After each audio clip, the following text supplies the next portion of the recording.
guys, it's Cassandra and I'm here to show you guys the rest of the book mail that I got in October. I have about 30 books to show you and a few bookish goodies at the end. Since there are a lot of books, I'm probably not going to get into each of them, but the link to their Goodreads page will be down below. Pretty bummed it's already November. I'm going to be splitting this video into 4 parts. Some of these were from Twitter trades and the rest were sent to me by publishers and authors. So the first section is going to be the Twitter trades. I traded with quite a few ladies and a lot of these are early review copies only because I like to collect those more than their finished copies. I go out of my way to find the early review copy before I buy the finished one, just in case I can get my hands on it.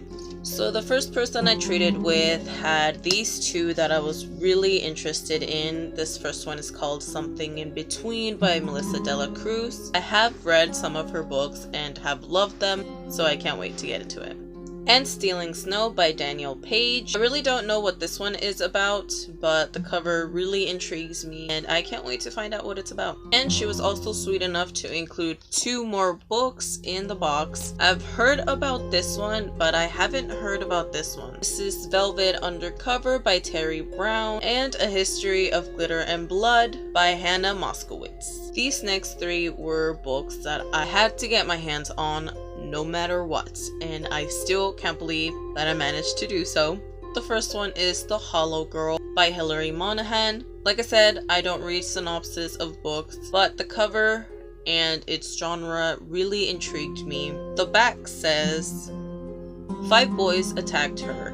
Now they must repay her with their blood and flesh. That's basically all I need. Next up we have The Hanging Girl by Eileen Cook.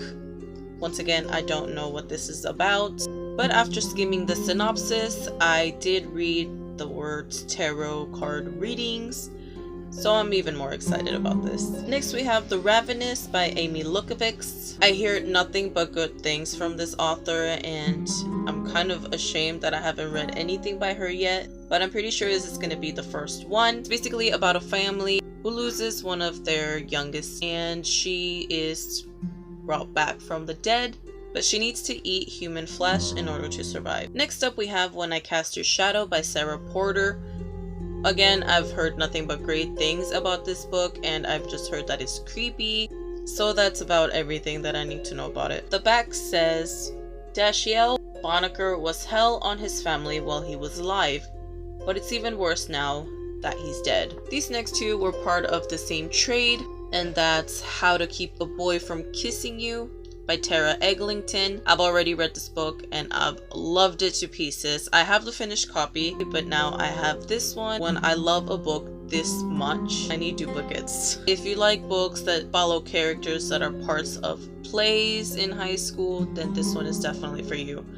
And if you love comedic romances, I definitely recommend this one. And we have Deadmen Walking by Sherilyn Kenyon. I've yet to read anything by this author, but I heard about this series and I really want to get into it, especially because the covers are phenomenal. And it's about pirates. Next we have Summer Days and Summer Nights. I've had my eye on this book for quite a while, especially because it's a lot of short stories that are about love, so this is a must read for me. And we have Beasts of Night with an author who has a pretty complex name. This has no synopsis, but it does have an excerpt from the book, and it says, every time it feels like it'll last forever.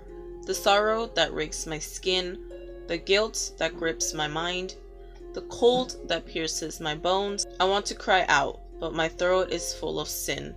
The moment stretches out like a piece of rubber, being pulled and pulled and pulled until it finally snaps.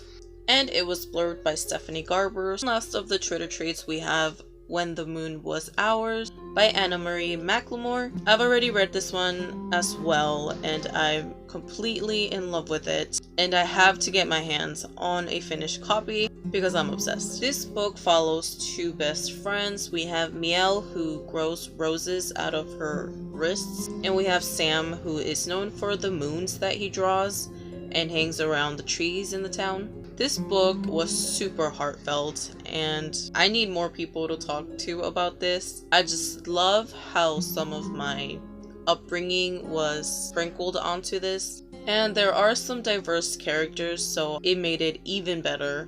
This next section is going to be books that I was sent specifically for STORYGRAM tours. I will link them down below so you can see for yourself if you ever want to participate in some of them. First, we have Cinderella Necromancer by F.M. Boogan. I think that's how you say it. I'm guessing the title says everything. Next, I got Devils Within by S.F. Henson. This one follows Nate, who first stabbed someone when he was 8 years old, and it tackles some forms of racism, so it does sound like it's quite a heavier book.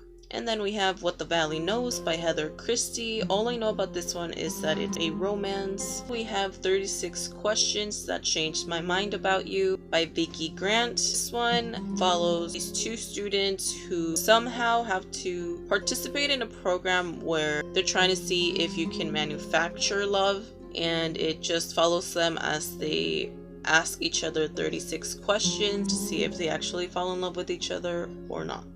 These next 4 books were part of one STORYGRAM tour, so they sent me Red Right Hand and Black Goat Blues by Levi Black. I haven't read this series yet, but it follows a girl named Charlie who one day goes home and is attacked by 3 monsters straight out of her nightmares. They also sent The Queen of Swords by R.S. Belcher. It follows Maud Stapleton, heir to the legacy of Anne Bonny, an infamous pirate queen. And the last book they included was Boneyard by Shannon McQuire? I don't know how to say it, but it follows a traveling circus. With these books they included a ticket that says Admit 1, a coloring sheet, and a poster of Boneyard. Next up, I won this book on Instagram from a giveaway hosted by my good friend Vixen Reads, and it's 7 Days of Us by Francesca Hornock. All I really know about this is that it follows a family who is somehow trapped inside this house for a week, and we just follow the aftermath of that. Next up we have Shattered Stars by Teresa K. I've read the previous 2 books and I'm in love with them. I can't wait to get to this one. I've been dying to get back into this world, and it is about aliens, which is out of my comfort zone, but like I said, I found myself in love with this. Next up I have a couple books from my good friend Martha Sweeney, and I've met her once before when I went to a book event. She's been super nice and supportive of me, just like I have been for her, and I can't wait to read more of her books. But if you're ever looking for an adult romance author, definitely give her books a try. She sent me 2 books. The first one is Night Takes Pawn, and the other one is Hot Georgia Rain. This one follows 2 characters who were each other's first loves, but now they're about to find out if they can be each other's second loves. I don't really know anything about this one, but the cover is gorgeous and it looks intense. St. Martin's Press was nice enough to send me The Trouble with 12th Grave by Dorinda Jones. It released on Halloween, and I'm super excited to have it in my hands. I'm in love with this series. I'm currently on book 8, and I can't wait to make more progress in the series. Next up we have Spindle Fire by Lexa Hillier. I was sent this book by Glasstown Entertainment. They reached out to me to see if I wanted to review this for them, and I said yes. So now I have 2 copies and I might do a giveaway. But this seems to be a darker twist on the Sleeping Beauty fairy tale. We have Bone Music by Christopher Rice. I was sent this book by Amazon Publishing, so thank you so much. I don't know what it's about, but the first line on the bag says that there's many ways to stroke the flame of revenge, and his mother is Anne Rice, in case you're wondering. Last we have Instructions for a Second-Hand Heart by Tamsin Murray. I was sent this by Little Brown, and it releases on December. This follows Johnny, who spent most of his life at a hospital since he has issues with his heart, and I guess he gets a donor, and that donor is Neve's twin brother Leo. His life has to end in order for Johnny's to continue. Just follows both of them as they deal with this and just everything that comes with it. This sounds like a heartbreaking read. I have some swag from my friend Eileen. I've been talking about her a lot lately in my videos since we recently went to the Winchester Mystery House together. After we went to eat and she gave me some of her swag, she gave me some bookmarks of her novella and the new bookmark for her novel The Deadbringer. It's about necromancy and I loved it so much. And she also gave me some postcards that are little teasers for the cover of her sequel. I'm super excited about this book and I can't wait for its release. Also, the back has some reviews and I'm right there.